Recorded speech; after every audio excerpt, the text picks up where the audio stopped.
And then you shall know that I, the Lord, have spoken and will act, says the Lord.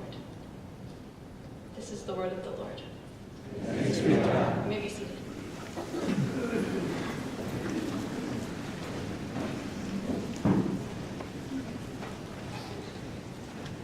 It's our custom at Fellowship to introduce guest preachers for the day.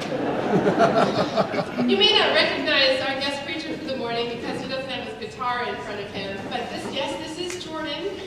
Most of you recognize him when he's in the nether regions over there. But we are so glad that Jordan has been willing to open the word for us today. And he will be prophesying from the book of Ezekiel. Jordan is a gift to our community. Not only does he lead us in music every Sunday, but there's so much that goes into one of these services. And Jordan is the one that has an eye to every detail that we do on Sunday morning. And so I'm so glad that he's stepping into this role this morning to share with us what God has put on his heart from this beautiful passage from Ezekiel. So as we prepare to hear God's word proclaimed, let us pray. God, I pray that your Spirit would descend upon Jordan and indeed upon every one of us, that you would remove the distractions from our minds, and that you would open our hearts to hear your word today. We pray all these things in Jesus' name. Amen. Let's welcome Jordan.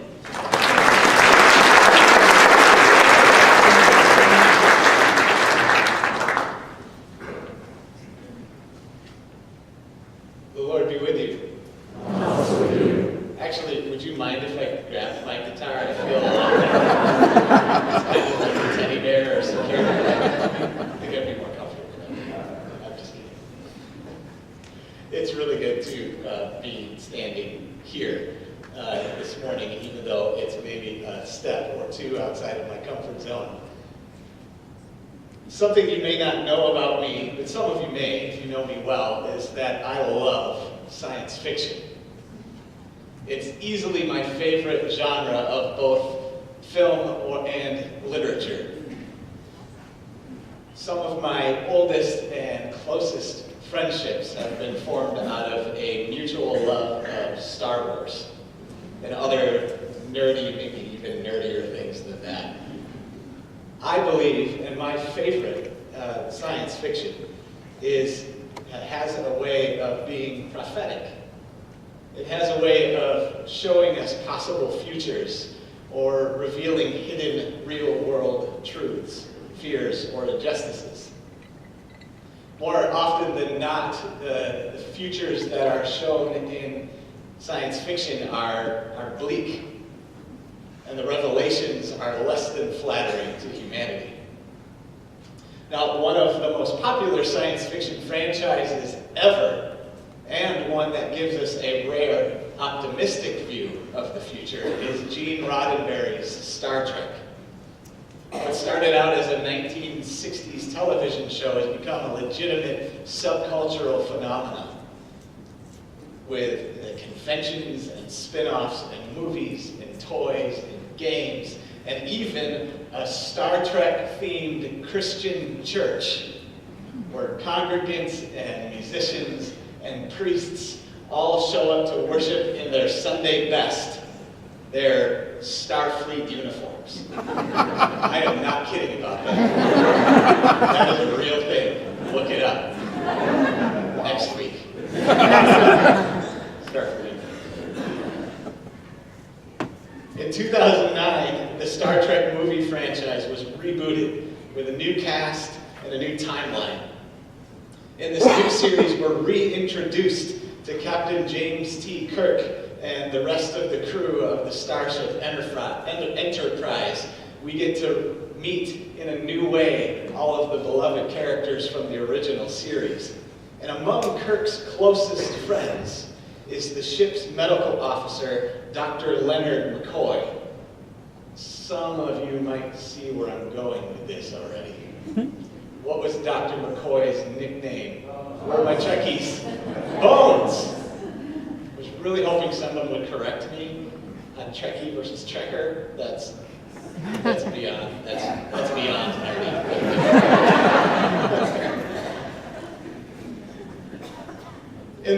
we see how McCoy gets the name Bones.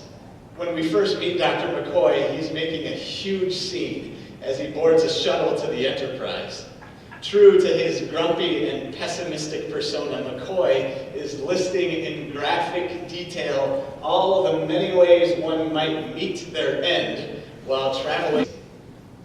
And as he reluctantly straps in next to Kirk, we get a clear picture of McCoy as a man who knows the pain, the loss, the fear of exile. "I've got nowhere else to go," says McCoy. "The ex-wife took the whole planet in the divorce. All I've got left is my bones." Have you ever felt like bones? Have you ever felt like all that is life-giving or joyful or meaningful, life as you know it, has been stripped away? Have you ever felt like bones? Have you ever felt like dry bones? Like this loss, this pain, this doubt, this confusion has set in. Has it ever been hard to remember the good times, if those times ever really existed? Have you ever felt like just bones? Maybe it's a destructive habit or an addiction that you just can't seem to kick. You've done all the things you're supposed to do. You've sought help, you've paid for therapy, you've gone to the meetings, you've tried accountability, but it just can't seem to shake the fixation that dominates your life at so great a cost. This desire for one more fix, one more drink, one more bet, one more click, one more purchase, one more glance at the smartphone or Facebook or the news feed has stripped away all the truly good things that should be at the center of your life. It feels like this behavior is starting to define you. It's starting to feel like freedom is out of reach. Or maybe you're one that feels like hope was lost a long time ago. All that's left is your bones. Have you ever felt like bones? Have you ever felt like dry bones? Maybe it's a long season of doubt. Maybe it feels like God is distant or uncaring, unfair, maybe just plain mean. What do you do with these feelings? Especially if you're like me, who's grown up in the church. It's scary to be in a season like this. If the gospel isn't true, then my life has been wasted. If this gospel isn't true, then I'm not sure I even know who I am anymore. For some, this doubt is fleeting, but for others, it's a painful nagging. It's been around for months, maybe years. It's like a bone out of place in your foot as you stumble through life. Have you ever felt like bones? Have you ever felt like dry bones? Maybe it's illness or chronic disease or chronic pain that strips away everything but symptom management. I've experienced this in my own life. In 2012, I was diagnosed with multiple sclerosis, MS. It's an autoimmune disease that causes the cells that are supposed to fight infection and illness to attack the myelin sheath, this outer coating of the nerves in your brain and spine. When this happens, lesions form, causing a sort of short circuit in the nervous system. Now, the symptoms vary slightly from person to person, but most commonly they include relapsing periods of numbness, weakness, and muscle spasms that escalate over a period of a week or so, followed by a time of plateau and a tapering recovery. For me, it started with a strange loss of hot and cold sensations in my feet and legs, and after a time I experienced an intense headache at the base of my skull. Following that, there was tingling and numbness. It started in my left hand and worked its way up my arm. And once that weakness set in and the numbness had moved to my chest and abdomen, I started to suspect that something was really wrong, to say the least. Now, an MRI scan in the emergency room showed that I had 3 of these lesions. I have one on each side of my brain and one in the upper part of my spine, my neck.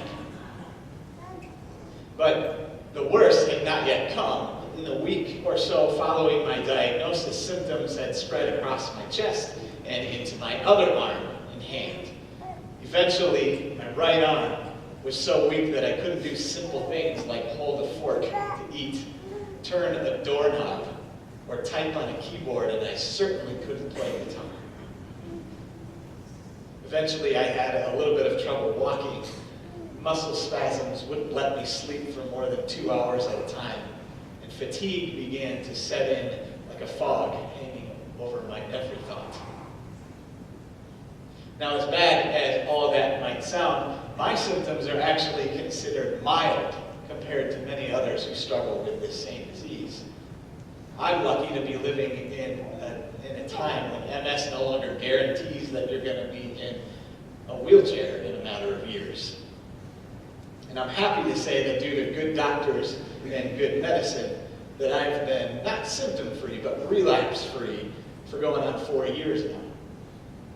That anybody who's experienced this kind of life-altering diagnosis, be it MS or something more life-threatening, knows that everything becomes centered on managing these new circumstances, these new symptoms, this new way of life. Life, as you know it, has been stripped away. It feels like all you've got left is your bones. And at some point, my right arm might as well have been just that, a bone. Have you ever felt like bones? Have you ever felt like dry bones? Israel knew what this was like. Israel knew what it was like to feel like dry bones. They were a people in exile, refugees in a foreign land, cut off from their home, cut off from Jerusalem, cut off from the temple, which for them pointed to the presence of God among them. Then to make things worse, they received news in Babylon that the temple in Jerusalem had been destroyed.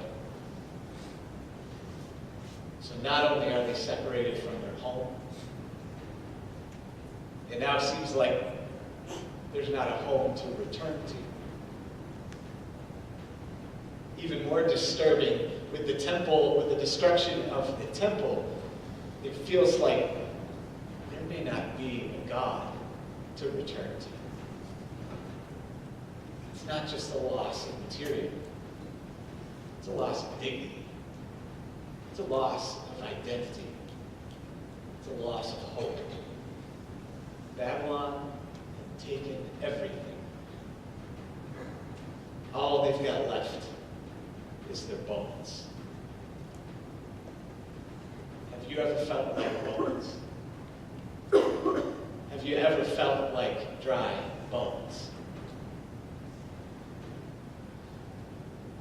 Enter Ezekiel, the sci-fi prophet, with his visions of alien-like cherubim with wings and multiple animal-like faces. This strange spaceship-like vehicle with wheels within wheels that God's glory flies around in.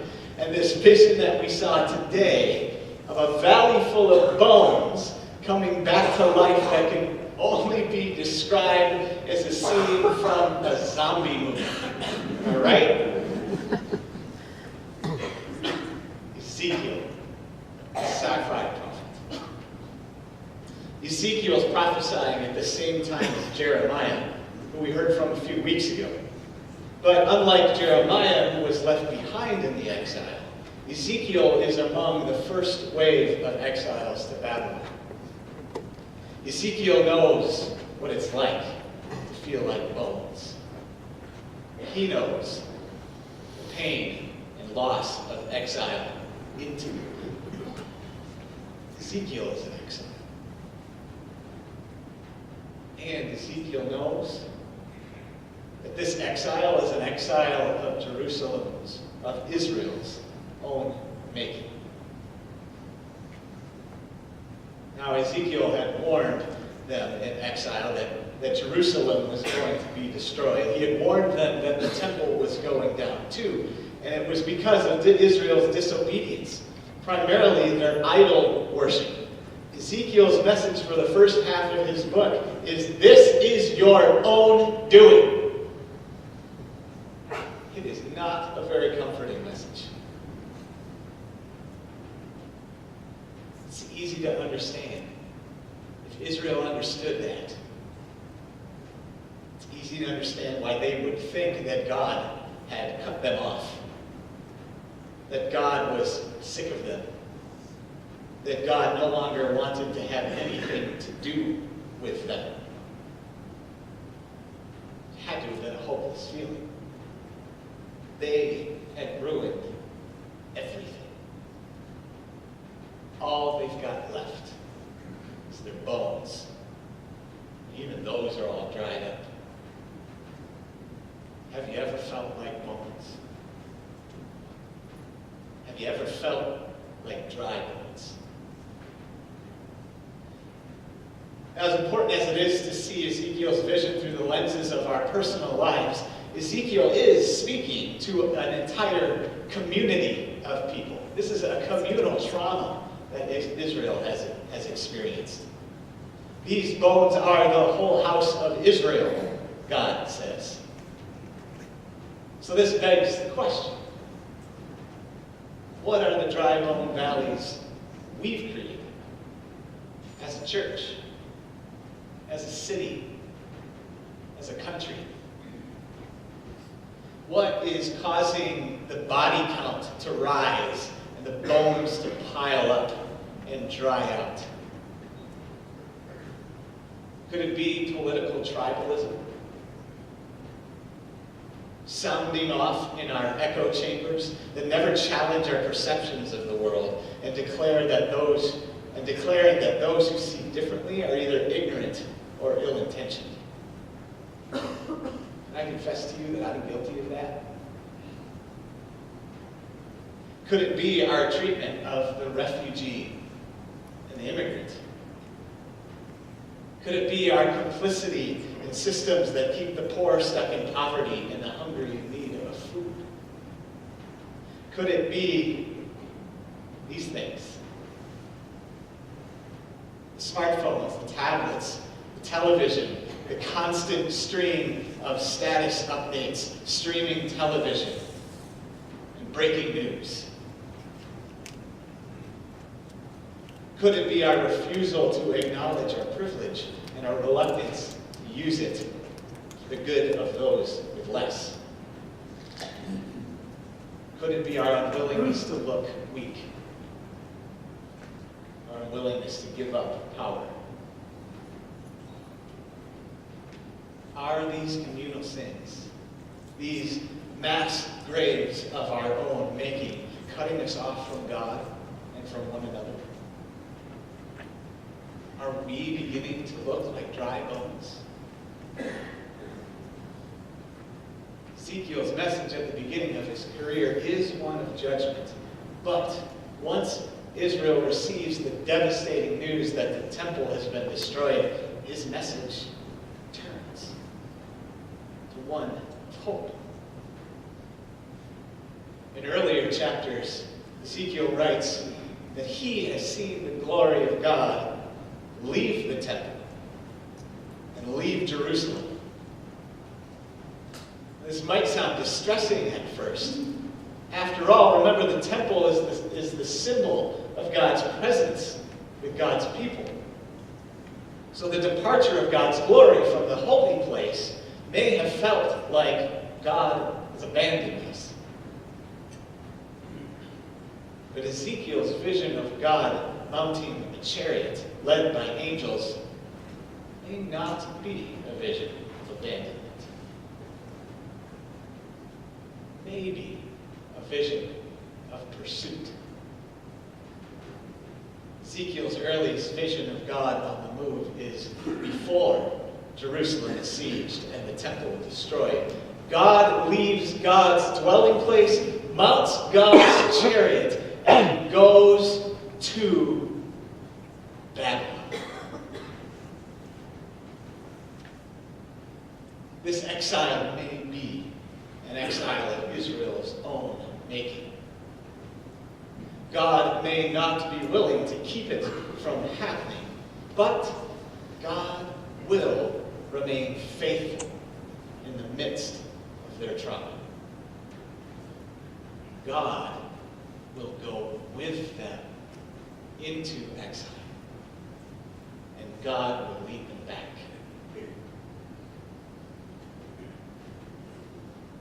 In this season of Advent, we acknowledge that we are people waiting for God to come and save us, to ransom us from our captivity and from our lonely exiles, our valleys of dry bones. We are waiting for Jesus Christ, who was born like we were born, lived like we live, died like we died, but was raised to life again so that we might live and creation be restored. O dry bones,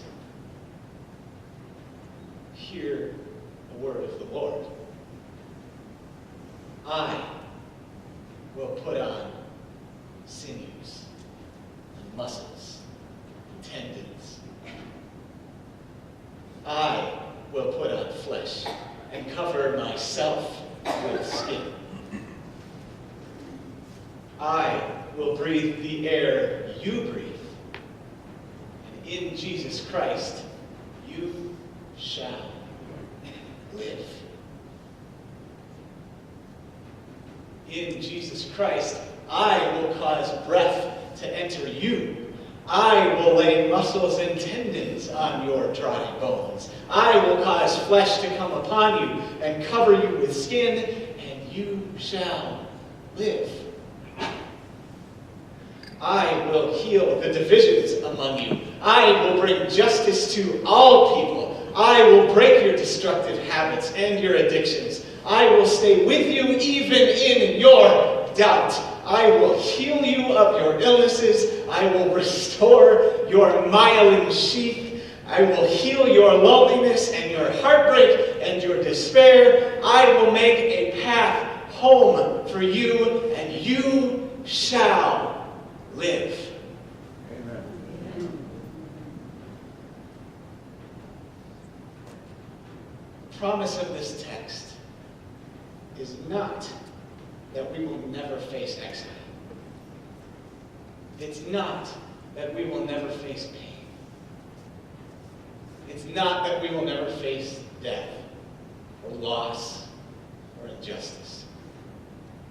The promise of this text is that God will go with us into our exiles, into our valleys of dry bones, into our lives that are full of challenges and difficulties and sadness and grief. God will go with us in order to restore that which has been long dead. And God will lead us home into new life. This restoration, it's not a nostalgic return to the way things once were. It's a transformative sort of restoration. So we know that Israel did return from exile. But you don't come out of that kind of experience the same ever again. They weren't. We also know that that return home, it didn't last. There were more exiles to come. Some of them were self-made, some of them were not. God's promises still held true. They held true for Israel, and they hold true for us in Jesus Christ. Oh, dry bones, as you wait to be restored, hear the word of the Lord. You are a chosen race, a royal priesthood, a holy nation, God's own people, in order that you may proclaim the mighty acts of him who called you out of darkness and into his marvelous light. Once you were not a people, but now you are God's people. Once you had not received mercy, but now you have received mercy. Once, and maybe again someday, you were dry bones. But know that God is with you, and that you are being restored and transformed. Come quickly, Lord Jesus. Restore us and transform us. In the name of the Father, the Son, and the Holy Spirit. Amen.